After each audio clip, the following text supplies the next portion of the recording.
Thank you, Mr. Chair. I'll ask a few questions. I did not see in your biography, Assemblymember Santiago, that you had a banking experience, but I just wanted to at least say that I did work for Security Pacific National Bank in college for a year, and also served as the Orange County Treasurer Tax Collector for 12 years and understand what Fiona Ma is dealing with. So I want to ask a few questions.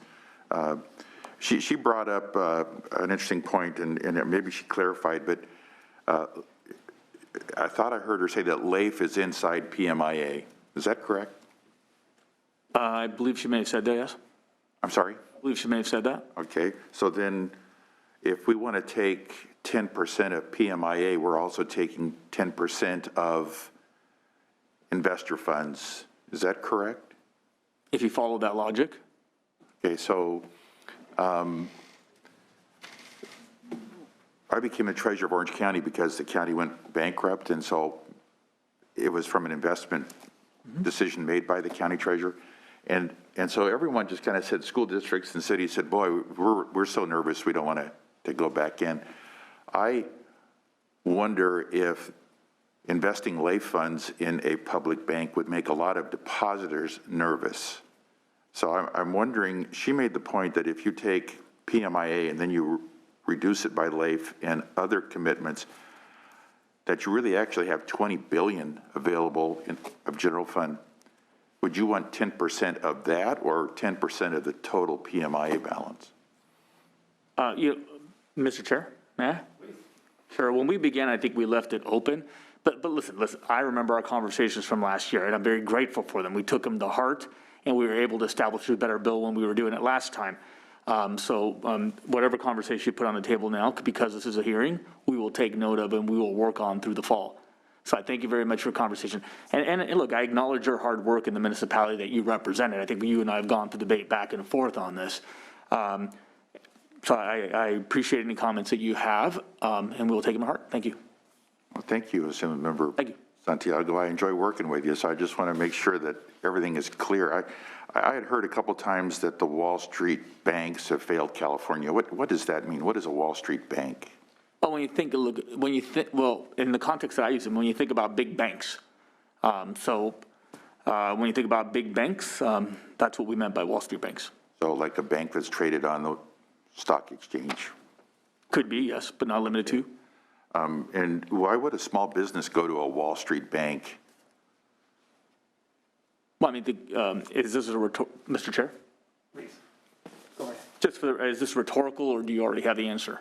Well, it says that Wall Street banks have failed small businesses, and I'm trying to figure out, well, why would a small business go to a Wall Street bank for a loan as opposed to a community bank? So I'm just kind of trying to understand when someone says something, what it really means.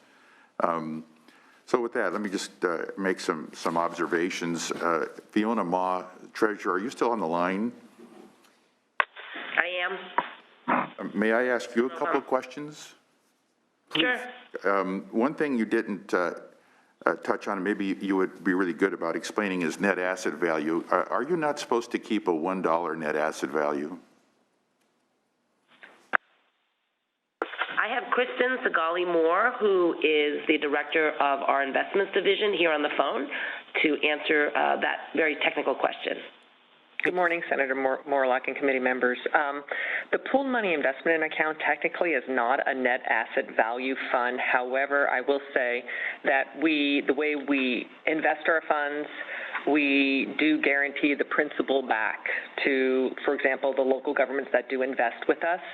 It is the general fund that would take any, quote unquote losses to the pool for all of its members. But you usually keep everything very short in cash equivalent. Yes. You're always at roughly a net asset value of $1, like a money market fund. How would you then price the money that goes into the community bank, since the controller said there's no market for this security? Do you have any working group on how you're trying to figure out how to price it? Well, I could speak to the investments that we do, as you're aware of, the ones we do invest in, we mark to market those investments, so we do know their value. For an illiquid investment, it would be very difficult to know at any one point in time what the value of that investment would be if there is no market for it. So maybe a different question. I don't recall LAIF ever having received a credit rating. Has it in recent years? Does it have a rating from Moody's or Fitch or Standard & Poor's? No, it does not. Okay, so then you don't have a risk of jeopardizing the rating if you do this bank. And I think you just sort of hinted at it, that if the security or the money you put into the bank, if there are defaults, then the general fund for the state of California would have to take those losses. Is that correct? That is correct. That is correct. Okay. Assemblymember Santiago, if the bank loans to a city and the city decides to go into Chapter 9 bankruptcy and the judge rules that every municipality or every lender can take a cut in their amount of debt, does your bill have a provision that says that cities can't reduce their balance due to the bank? I don't believe we do at this point, but let me hear you very loud and clearly. Look, part of this is to address some of the concerns and to have an ability to move forward. So I get it. It's a new concept. We couldn't get you there last year. I suspect you would engage in the same conversations. We could probably get you there next year. But very clear, and what we're looking for is those foundations to be able to work on safeguarding the dollars, making sure that there's timeliness and liquidity. I get that, and that's part of this conversation. So I appreciate that. Mr. Moorlach, I may be able to, through the Assemblyman, would you like Mr. Jacobs to be able to comment on any of this as well? You know, it's hard to moderate that just because he's not in front of me. Yeah. But maybe I can pass it off to him if he has any additional. Absolutely.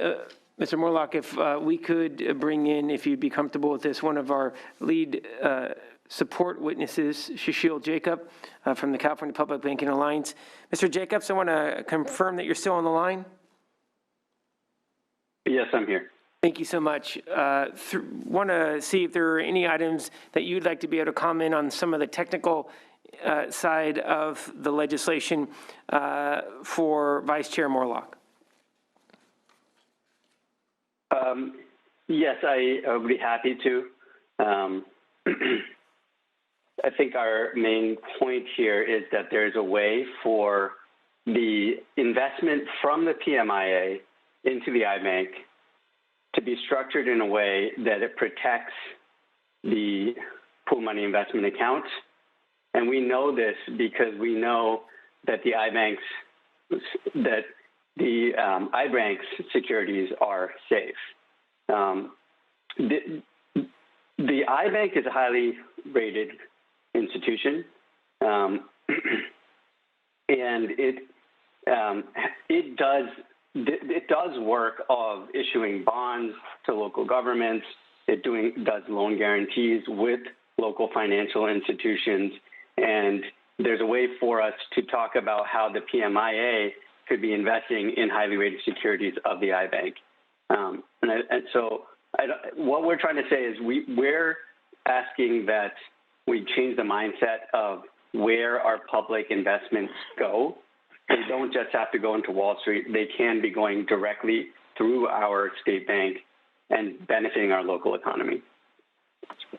Thank you so much, Mr. Jacob. I'd like to go to the Vice Chair. Any comment on that, please? All right, great. I'll just ask one or two more questions and I'll wrap up. Yes, please. Because I appreciate the fact we can have a discussion, and this is our hearing. Exactly. Treasurer Ma and Controller Yee, we're using rather large banks right now for the state of California, I would presume. What is their collateral requirement to qualify as a bank for the state? Hi, I'm going to have Kristen answer that since she oversees that process.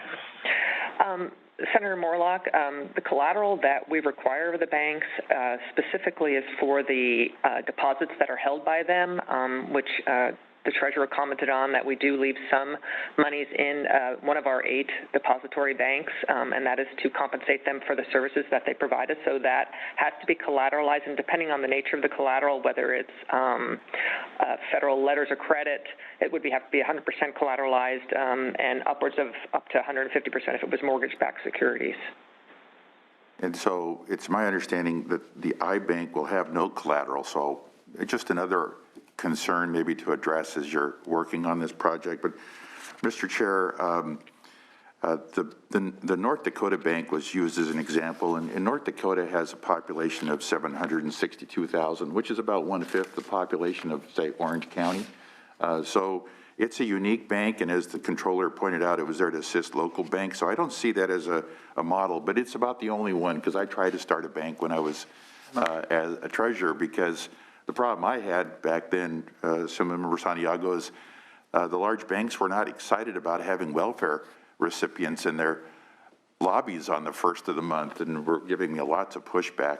But we went through the whole business plan and found that really we didn't really have a real margin for error. It was very tight to do it, so it didn't make sense.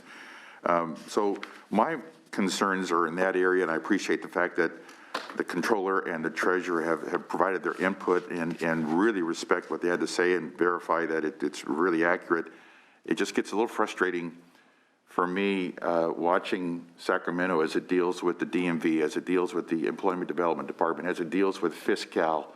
You know, we don't even have our financial statements out, and we're the only state in the country that hasn't issued its audited financial statements. So I get a little nervous about style drift and starting on something brand new and pretty onerous. This is a big project, and you can tell just by the amount of work that the civil members put into it.